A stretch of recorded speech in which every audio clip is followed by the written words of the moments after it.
Abigail here. Present and accounted for, Mrs. P. I'm here, Mrs. Parks. Thank you, Lee. All right, that's 3 out of 4. Who's missing? Where's Bradley? I'm sure he'll be here soon, Mrs. P. He must have a good reason for being late. Well, we could all use a break. Go back to your seats. I'm going to go grab some coffee.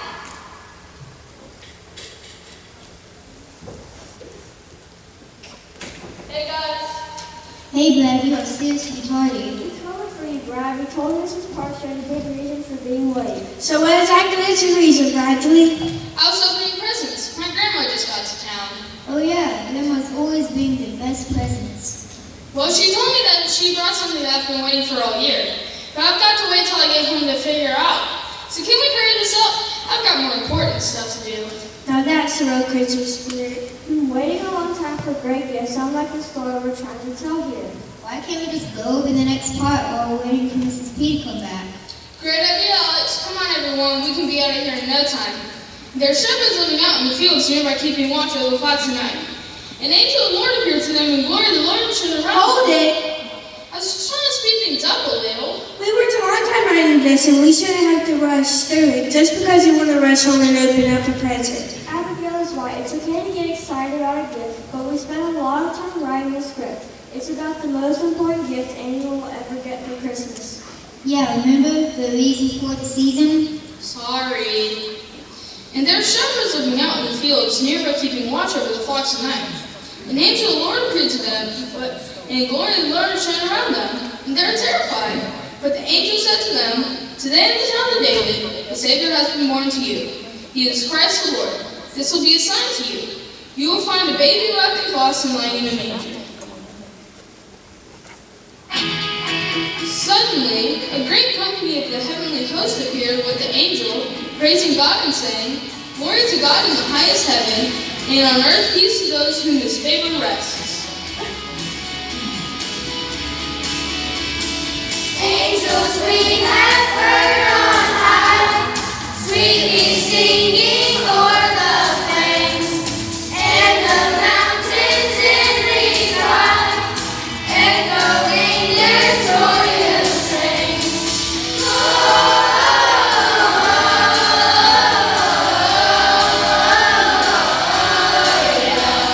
And shall cease down,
For to us a child is born, to us a son is given, and the government will be up on his shoulders.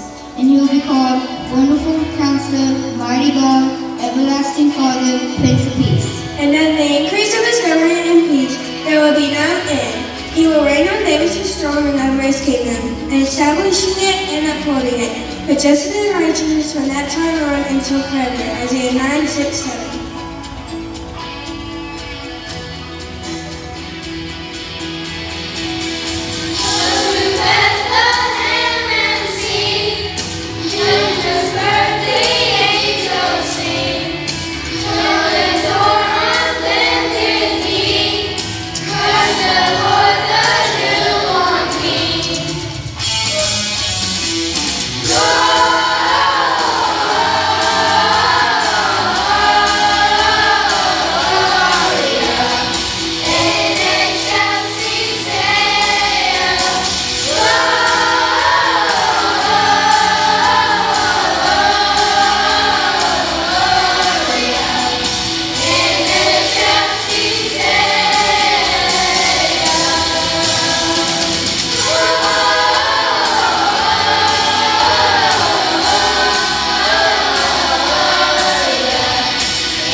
The night Jesus was born, all heaven exploded with praise. Angelic fireworks filled the dark night and hope lit up the sky. Thousands and thousands of angels were singing, glory to the newborn King. The angel's song was a Christmas card announcing God had sent his very best. The message was good news for all people. There was a brand new song heard in heaven that night, a song of rejoicing as God sent his gift of salvation to the whole world. The angel's message came to lowly shepherds who had no wealthy position. They were poor. They were outcasts. They were definitely at the bottom of the food chain. Hold it! Not again. That's not what we wrote, Alex. I just added it. Don't you like it? Okay, take it out. Being a shepherd wasn't something you grew up wanting to need. They didn't just have much hope that their lives would ever change. But in the moment everything changed, they heard the angels' good news of great joy, and it was for them. The song the angels sang was for them. Suddenly nothing else mattered. These shepherds watched over the temple sheep. They knew the value of the sacrificial lamb and would not have left them unguarded. But when they heard the good news, they left everything, including their sheep, to go find the baby they'd been told about. After they had seen him, all they wanted to do was tell everyone about him. The angels' song of praise became their song of praise. God has chosen them to share the good news. He had given them a great gift. This gift was wrapped in fancy paper with shiny ribbon and fancy bows. This gift was wrapped in swaddling cloth and lying in a manger.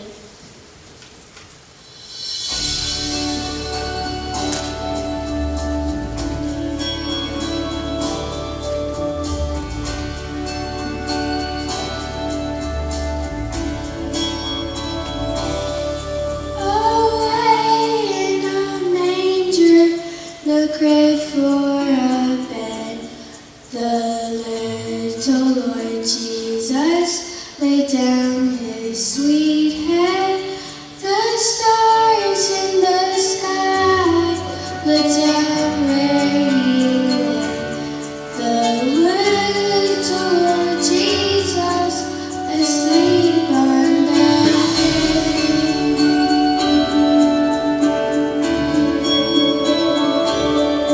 The cattle are lowing, the baby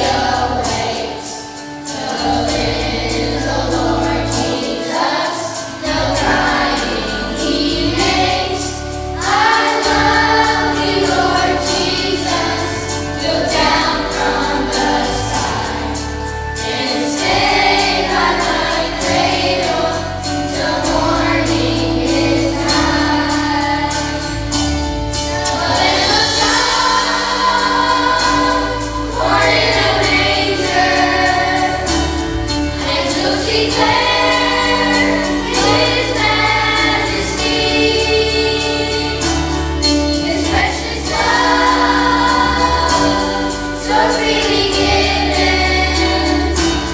What was to die, but to live.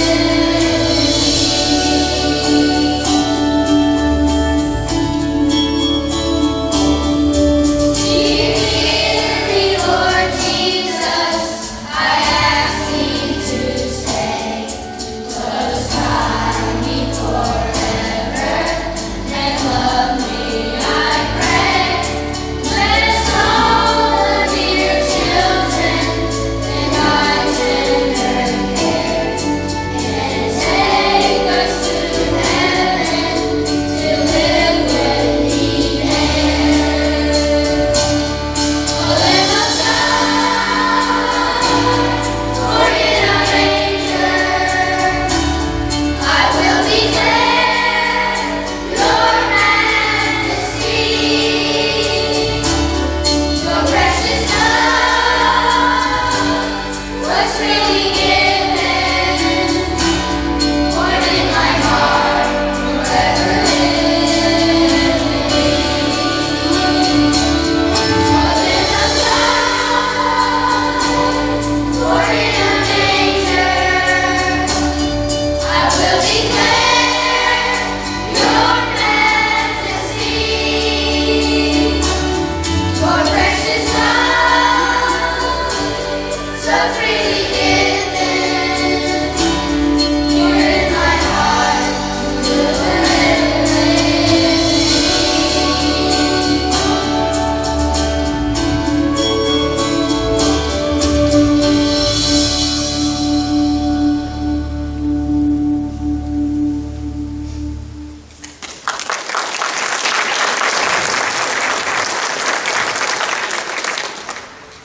Shepherds didn't have far to go to meet the newborn king, but there were others who came later.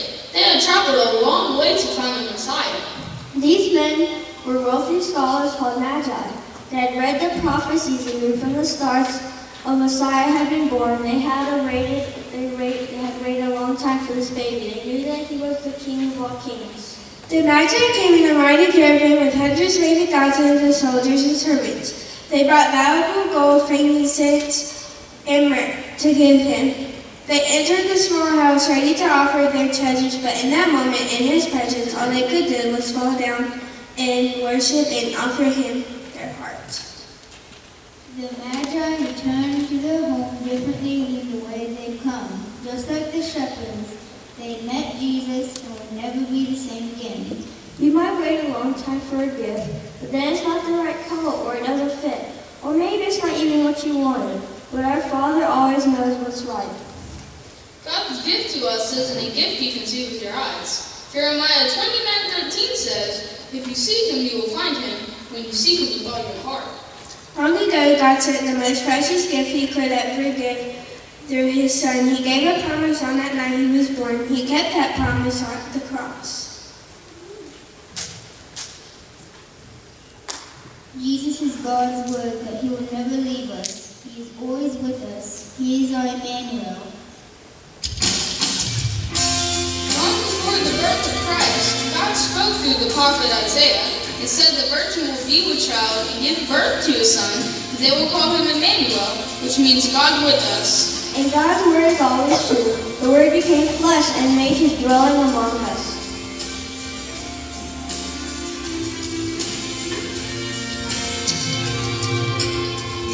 Once in royal David's city stood a lowly cattle shed, where a mother laid her baby in a manger bed. Mary was that mother mild. Jesus was her little child.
We pretty much went through everything, Miss Parks. We've just got one more song.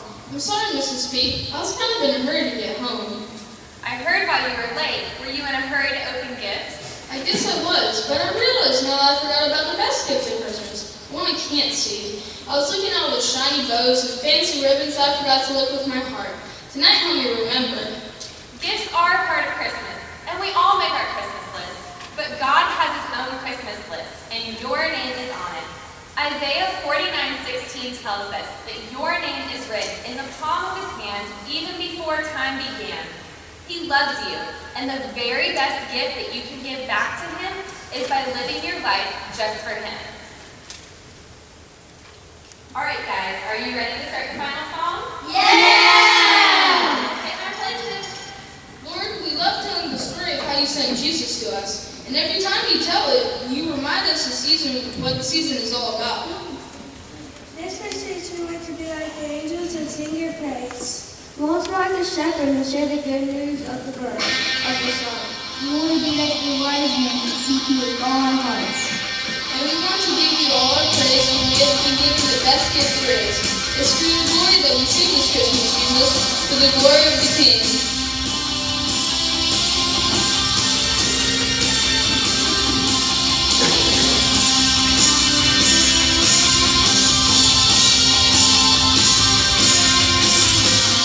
Angels shouting declarations as the stars reveal the wonder of the joy of all the heavens. Oh, holy night, breaking through the veil of mystery.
right?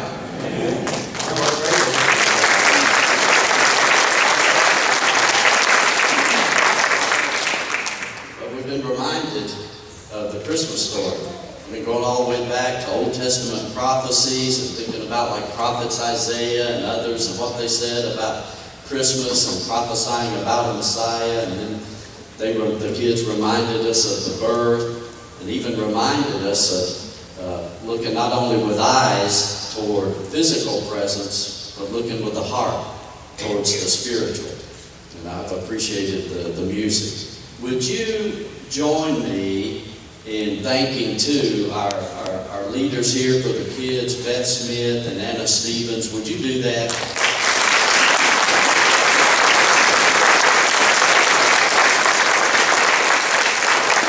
Here at Eastside, we are blessed with good teachers, good workers, and good leaders. And I'm grateful for the folks that work particularly with our children, and so I'm so grateful for these two and the work they've put in to prepare and help us get ready for this evening. Well, as you prepare for Christmas, I hope, like these kids, as you prepare, you'll have that childlike enthusiasm, that childlike excitement, and that childlike anticipation. And I know we anticipate physical gifts, because I'll be the first to admit, I snoop under the tree. I see those boxes, excuse me, that box. I've not been that good, but I see that box with my name on it and kind of wonder if I shake that, is something to be revealed or manifested. But the reminder this evening, not just to think about that gift, but to think about that gift that God gave. And to think about the gift of His Son, and to think about what it means that, as John describes in his gospel, that the Word became flesh and dwelt among us. And what it means that Jesus left heaven to come to earth, to be among us. So, as John's gospel says, by the way, we could know God. And so I'm grateful for the presentation this evening. So grateful that you were able to come and support the kids. Thank you so much for being here with us tonight. So we're going to close our service with a word of prayer, and then we will be dismissed.